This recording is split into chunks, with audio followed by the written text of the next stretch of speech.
பழிவாங்க வேண்டும் என்றால் தன் மீது கை வைக்குமாறும் தொண்டர்களையும் நிர்வாகிகளையும் எதுவும் செய்யாதீர்கள் என்றும் விஜய் தெரிவித்துள்ளார். எங்களுக்கு தரப்பட்ட இடத்துல நாங்கள் போய் அந்த ஸ்பாட்டில் வந்து நாங்கள் பேசிட்டோம். அதை தாண்டி எந்த தவறும் எங்கள் சைடில் நாங்கள் எதுவும் செய்யலை. பட் இருந்தாலும் எங்கள் கட்சியை சேர்ந்த நிர்வாகிகள் தோழர்கள் மேலே எஃப்ஐஆர், அது மட்டும் இல்லை சோஷியல் மீடியாவை சேர்ந்த நண்பர்கள் தோழர்கள் அவங்க மேலே எஃப்ஐஆர்லாம் போட்டு பிடிச்சிட்டு இருக்கிறாங்க.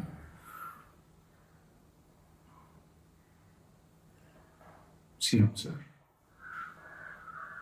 உங்களுக்கு ஏதாவது இந்த பழி வாங்கணும் அப்படின்ற எண்ணம் ஏதாவது இருந்துச்சுன்னா என்ன வேணாலும் பண்ணுங்க. அவங்க மேலே கை வைக்காதீங்க.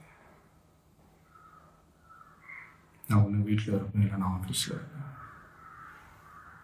என்ன வேணாலும் செய்யுங்க.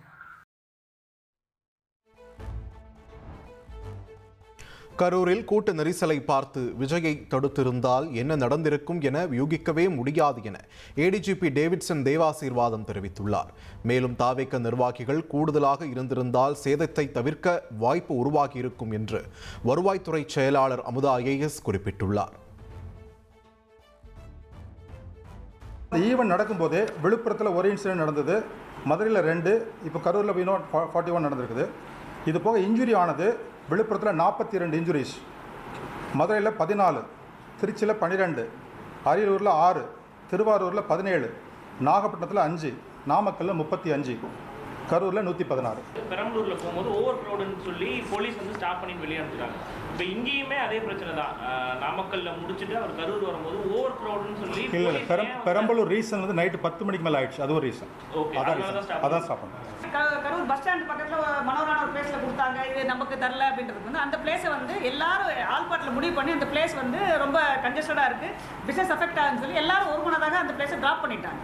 அதே மாதிரி அந்த மீட்டிங்கில் முடிவு பண்ணதான் இந்த பிளேஸ் தரலாம்னு முடிவு பண்ணதுக்கப்புறம் தான் இந்த பிளேஸ் கொடுத்துருக்காங்க. இப்போ ஆஃப்டர் மார்ச் 2025 ஏன் வந்து ரத்து செய்வதற்கான நடவடிக்கை எடுக்கல? அந்த டைம் ஒரு இடத்துல இவ்வளோ வர கூடி வச்சதுக்கப்புறம் ஒருத்தர் தலைவர் வரலன்னா இதோடைய கான்சிக்வன்ஸ் என்னங்கிறது நம்மளால் சொல்ல முடியாது, ப்ரெடிக்ட் பண்ண முடியாது. Nobody can predict. இது உலகத்தில் எங்கே நடந்தாலும் சரி, ஒரு முக்கியமான ஒரு லீடர் வர்றாரு, ஒரு செலிபிரிட்டி வர்றாரு, வரும்பொழுது காவல்துறையாக போய் வந்து நாங்கள் தடை பண்ணுறோன்னு சொன்னால் அதோடைய கான்சிக்வன்ஸ் என்ன, நம்ம அது வந்து we cannot really certify what's going to happen. So அந்த ரிஸ்க் நம்ம எடுக்க முடியாது. எந்த ஒரு மாநாடு ஆர்கனைஸ் பண்ணாலும் அந்த கட்சிக்காரங்க ஆர்கனைசர்ஸ் ஆல்சோ அந்த பொறுப்பு எடுத்துக்குவாங்க.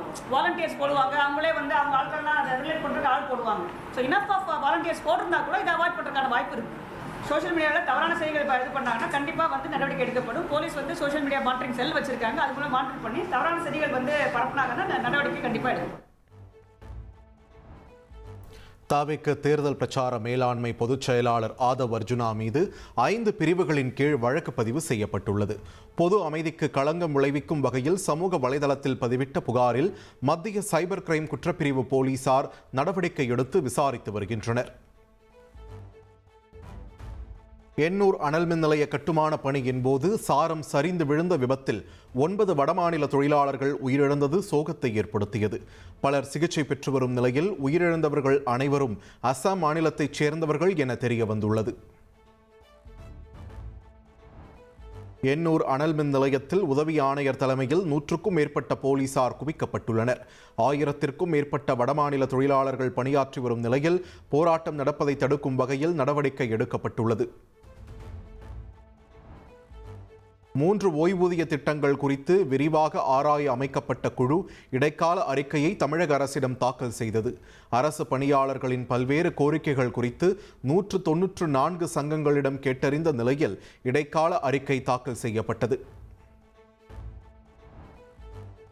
திருவண்ணாமலையில் ஆந்திராவைச் சேர்ந்த இளம் பெண்ணை பாலியல் வன்கொடுமை செய்த வழக்கு.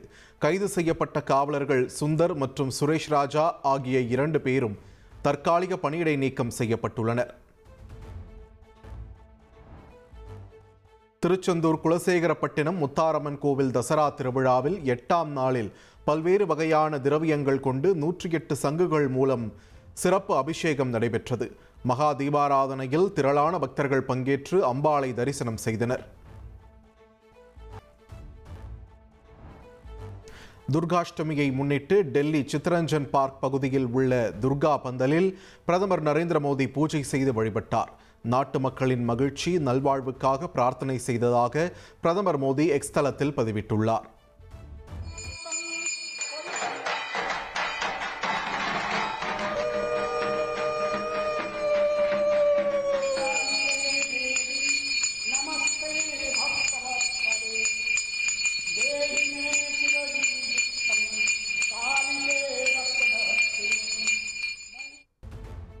காந்தி ஜெயந்தியை முன்னிட்டு புதுச்சேரியில் வரும் 2ஆம் தேதி அனைத்து மதுபான கடைகளும் மூடப்படும் என கலால் துறை அறிவித்துள்ளது.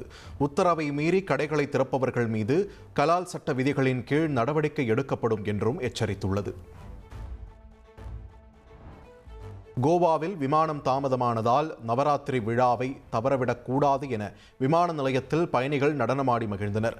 நடனமாடும் ஊழியர்களுக்கு விமான நிலைய ஊழியர்கள் இசைக்கருவிகளை கொடுத்து ஊக்கப்படுத்திய செயல் நிகழ்ச்சியை ஏற்படுத்தியது.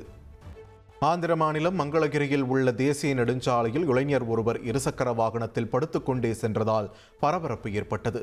ஸ்கூட்டரில் அமர்ந்தபடியும் சென்று அவர் பதிவிட்ட வீடியோ சமூக வலைதளங்களில் வேகமாக பரவியதை தொடர்ந்து போலீசார் வழக்கு பதிவு செய்து அந்த இளைஞரை தேடி வருகின்றனர். மலையாள சினிமாவின் முன்னணி நடிகர் மோகன்லாலுக்கு இந்திய சினிமாவின் உயரிய விருதான தாதா சாஹேப் பால்கே விருது வழங்கப்பட்டதை தொடர்ந்து அவரை கௌரவிக்கும் விதமாக கேரள அரசு அவருக்கு பாராட்டு விழா ஏற்பாடு செய்துள்ளது. லால் சலாம் என்ற தலைப்பில் அக்டோபர் 4ஆம் தேதி மாலை 5 மணிக்கு பாராட்டு விழா நடைபெற உள்ளது.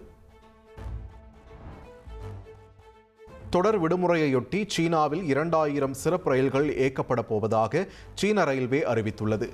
தேசிய நாளை ஒட்டி 8 நாள் விடுமுறையை அக்டோபர் 1 முதல் 8 நாட்களுக்கு கொண்டாடவிருக்கும் சீனாவின் தேசிய நாளையொட்டி ஏராளமான மக்கள் தங்கள் சொந்த ஊர்களுக்கும் சுற்றுலாவுக்கும் செல்வதால் சீனாவின் பல்வேறு ரயில் நிலையங்களில் இருந்து சுமார் 1.84 கோடி மக்கள் பயணிப்பர் என்று எதிர்பார்க்கப்படுவதால் கூடுதலாக 2000 சிறப்பு ரயில்களை இயக்க சீன ரயில்வே துறை திட்டமிட்டுள்ளது. ரஷ்யாவும் வடகொரியாவும் இணைந்து யுக்ரைனை தாக்குவதாக வரையப்பட்ட ஓவியம் ஒன்று மாஸ்கோ ஓவிய கண்காட்சியில் வைக்கப்பட்டுள்ளது சர்ச்சையை ஏற்படுத்தியுள்ளது. இந்த கண்காட்சியில் யுக்ரைன் மீது செலுத்தப்பட்ட அணு ஆயுதங்கள், ட்ரோன் தாக்குதல்கள், யுக்ரைன் துருப்புகள் மீது குண்டு போடுவது குறித்த ஓவியங்கள் காட்சிப்படுத்தப்பட்டுள்ளது பல கேள்விகளை எழுப்பியுள்ளது.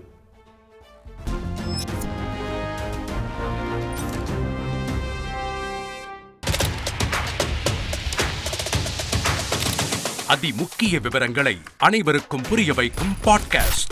பொருளாதாரத்தை பல ட்ரில்லியன் ஆயுதங்களை கொள்முதல் செய்கிறது. சம்பவங்களை தேடி களத்திற்கே உங்களை அழைத்து செல்லும் ஸ்பாட்லைட். அங்க இருக்கக்கூடிய கள விவரங்கள் என்ன? கடந்த 5 வருஷமாவே சார் எனக்கு ரொம்ப பிடிக்கும் அவர் வர்றதுக்காக. எங்களுடைய நியாயமான கோரிக்கை.